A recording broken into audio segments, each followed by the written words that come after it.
Hey, salut les amis! Aujourd'hui, une nouvelle vidéo de présentation des règles NetEpic Palladium V2. Et cette fois-ci, on s'attaque au déploiement, à ce qui constitue un tour de jeu et à la phase initiale. À NetEpic Palladium, le déploiement se fait sur une bande de 20 cm de long de chaque côté de la table.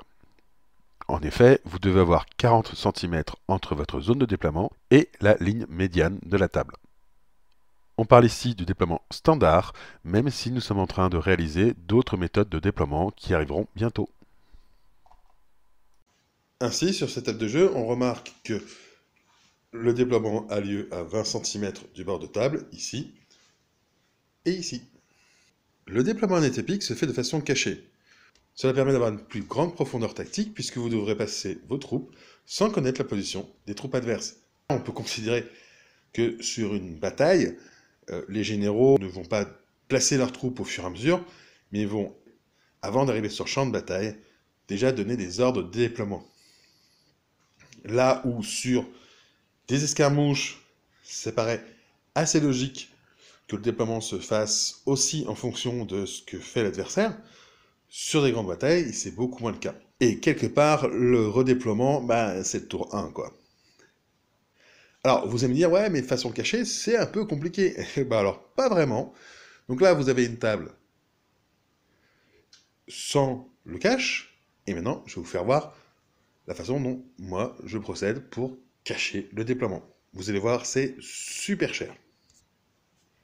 Et voilà. Ouais, j'ai utilisé un bête carton. Vous avez vu, j'ai coupé tout simplement les rabats sur un côté, puis j'ai fendu sur une arête, et ça fonctionne très très bien. Ça permet de cacher. Alors évidemment, si vous n'avez pas de carton assez long pour couvrir l'ensemble de la table, prenez-en plusieurs. Et les cartons, soit vous venez de faire un déménagement et vous en avez, soit vous venez d'acheter, je sais pas moi, un frigo, une télé et vous récupérez le carton, ou alors, tout simplement, allez dans votre magasin de figurines préféré et récupérez les cartons qu'il a. Lui, ça le débarrasse et vous avez votre écran. Si jamais le déploiement caché n'est pas possible, alors on va passer sur un déploiement alterné.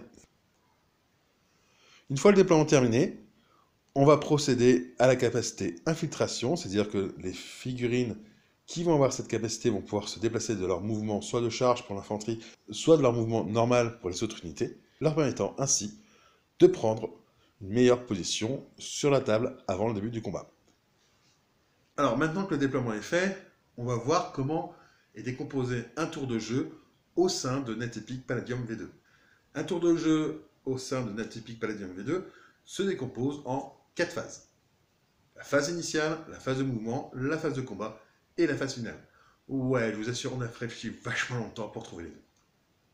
Alors maintenant qu'on a vu comment fonctionnait un tour de jeu, on va pouvoir voir la phase initiale.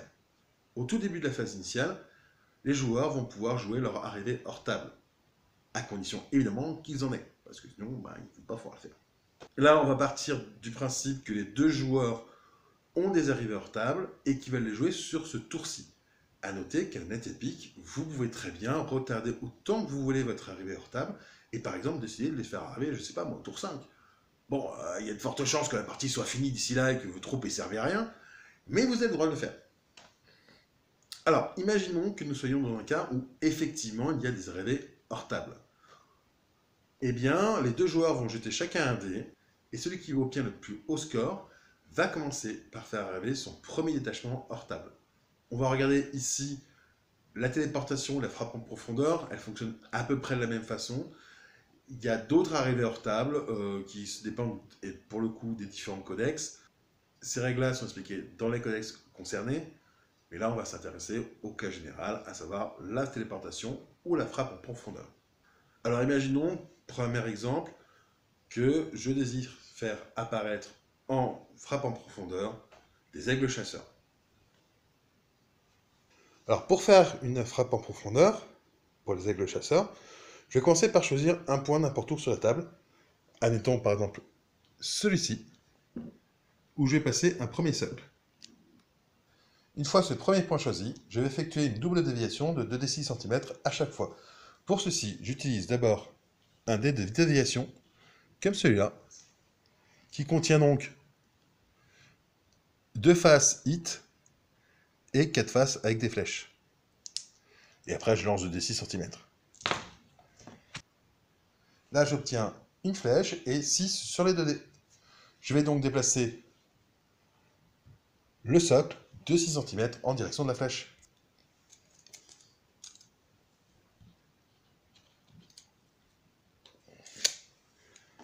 Puis, je fais ma deuxième déviation.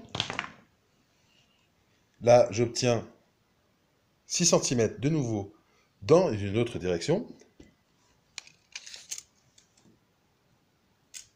Hop, ici.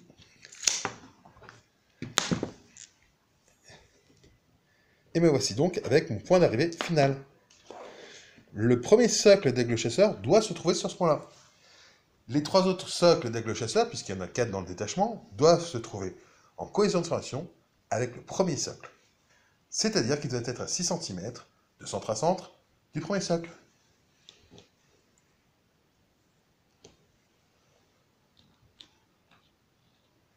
Et voilà, je viens de faire arriver en hors table un détachement d'aigle chasseur.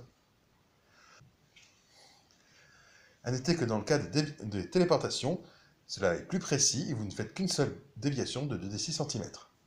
À noter que lors du tour 1, vous ne pouvez pas faire d'arrivée hors table dans la moitié de terrain adverse, sauf si les troupes que vous faites arriver sont de classe 1 ou 2, c'est-à-dire infanterie, artillerie légère, cavalerie ou marcha. On vient de voir l'arrivée hors table. Une fois que toutes les arrivées hors table ont été gérées, donc détachement par détachement, en alternance, on va pouvoir passer aux ordres. Là, pour le coup, il existe 3 ordres différents. Avance, tir appuyé et charge. Les détachements avec un ordre de retraite ne peuvent pas recevoir d'ordre puisqu'ils en ont déjà un. Vous allez passer sur chacun de vos détachements un ordre face cachée. Oui, parce que face visible, votre adversaire va savoir ce que vous voulez faire. Donc face cachée, c'est mieux. Donc pour chaque détachement, vous disposez un ordre, face cachée, de votre choix. Les 3 ordres possibles sont donc avance, tir appuyé et charge. Avance pour commencer. C'est l'ordre le plus simple. Vous allez pouvoir avancer votre mouvement normal et tirer lors de la phase de combat. Tir appuyé maintenant. Vous n'allez pas pouvoir bouger, ni même vous réorienter. En revanche, vous bénéficierez de bonus pour la phase de combat. Le premier de ces bonus, qui n'est pas négligeable, c'est que vous allez pouvoir relancer tous les 1 pour toucher sur vos jets d'attaque. Un autre avantage du tir appuyé est de pouvoir faire des tirs d'interception. On verra ça durant la phase de mouvement, mais ça permet tout simplement de pouvoir tirer lors du mouvement de l'adversaire.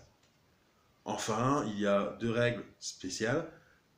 Le tir indirect et les attaques surprises qui nécessitent d'être en tir appuyé. Mais on verra ça dans la vidéo sur les règles spéciales. Enfin, l'ordre de charge. Dans ce cas-là, vous allez abandonner votre capacité de tir. En revanche, vous allez d'une part doubler votre mouvement, ce qui est toujours très intéressant, et vous pourrez, ce n'est pas une obligation, mais vous pourrez engager un assaut. A noter que seules les troupes en ordre de charge peuvent engager un assaut. Les autres peuvent le subir, mais seules les troupes avec l'ordre de charge peuvent l'engager. Une fois que vous avez placé des ordres à chacun de vos détachements, eh bien on va déterminer l'initiative, ce qui marquera la fin de la phase initiale. Pour le coup, les 2 joueurs jettent chacun un dé, celui qui fait le plus haut gagne l'initiative pour le tour. En cas d'égalité au tour 1, vous relancez les dés. Et en cas d'égalité au tour 2 ou après, c'est celui qui n'avait pas l'initiative au tour précédent qui l'obtient. Et voilà, on a vu à la fois le déploiement, comment se déroule un tour et la phase initiale. Et la prochaine vidéo, nous nous intéresserons à la phase de mouvement. J'espère que cette vidéo vous a plu. Sur ce, je vous souhaite une bonne journée les amis. N'hésitez pas à commenter, à partager, à liker. Et je vous dis à plus. Ciao!